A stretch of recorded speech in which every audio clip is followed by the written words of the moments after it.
Did you know that in the US, on average, 15 to 20% of our population suffer from dyslexia, when the rest of the world is generally half that amount? Don't you wonder why that is? Is it our children, our teachers? And why does the US rank so low in education globally? Finland always comes in at number 1, yet their school day is filled with long recesses outside, art and crafts. How do they do it? Do they have some magic potion? Well, in fact, they do. Finland has one of the easiest written languages in the world. By the time their kids start school, most of them already know how to read. If not, they learn within 9 months.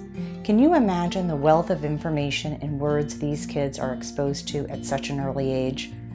Because they're not bogged down with reading instruction, these kids are allowed the time to thrive in all subjects. Unlike our kids, they can breathe throughout the day, all simply because of the writing system they inherited.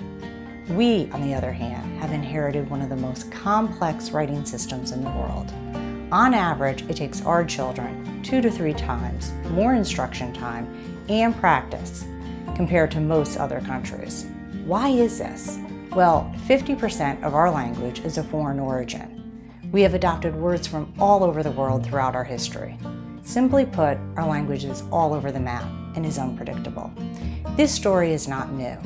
Teddy Roosevelt, Noah Webster, and Ben Franklin, to name a few, wanted to reform our spelling system to make our written language more predictable. Obviously, they didn't get anywhere. But why are we not talking about this? Instead, we're always pointing fingers at teachers, administrators, and sadly, the kids.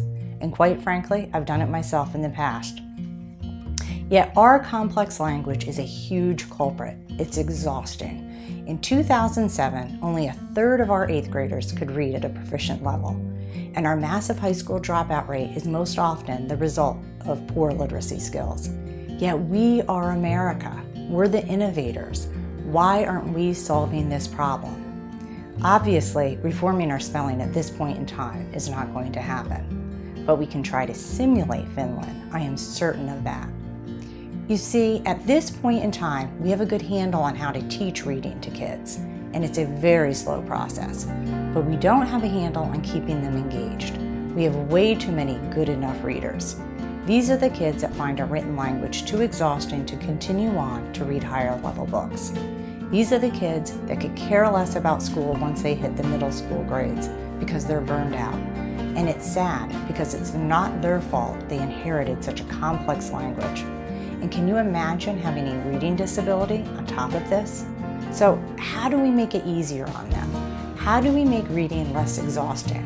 Well, predictable languages have clear syllable breaks and predictable vowel patterns. The importance of this is obvious. When we don't know a word, those are the first things we look for. So to simulate a language like that of Finland, we must simply highlight these important factors. We highlight syllable breaks and accentuate long vowels, similar to an acute accent mark, which is used in many languages. We also highlight patterns within one-syllable words. We do all this while keeping the words intact.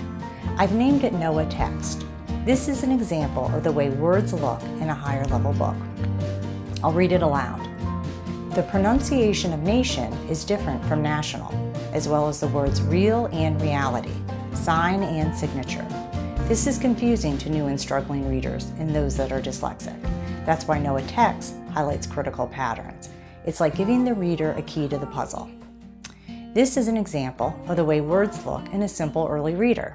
As you can read along, it says, these small words teach us how to read when chunks are in bold, such as would, could, should, and light, night, write, and fight. Noah Text not only helps with fluency and ease of reading, it also promotes self-teaching, similar to predictable writing systems like that of Finland. That's why their children start school way ahead of ours. To access this text, please go to noahtext.com, and please watch part 2 of this short video series. As well, please pass this video on. If we can help just one child, it's worth it. No child or adult should feel the pain of illiteracy. It's a horrible feeling. Thank you.